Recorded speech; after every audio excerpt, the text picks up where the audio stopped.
Time.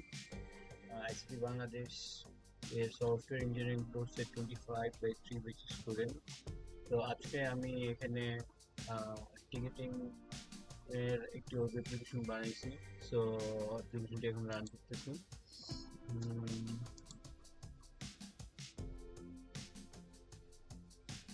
এই যে ইতিমধ্যে আমার অ্যাপ্লিকেশনটি রান হয়ে গিয়েছে। এখানে আমার তিনটা ডিপার্টমেন্ট আছে, একটি হোম, একটি কাস্টমার অ্যান্ড একটি টিকিট। সো কাস্টমার সেকশনে যদি যাই, এখানে যদি ইনফরমেশন দেই, ইনফরমেশন দিয়ে এখানে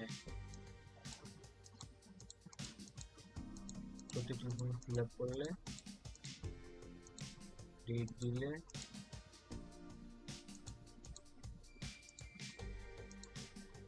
একটা সেকশন ক্রিয়েট হবে। একইভাবে যদি টিকিট সেকশনে যাই, ক্রিয়েট নিউ,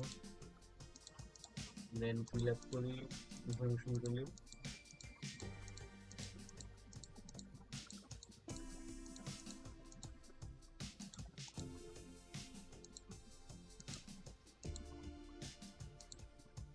এভাবে আরেকটি সেকশন ক্রিয়েট হয়ে যাবে।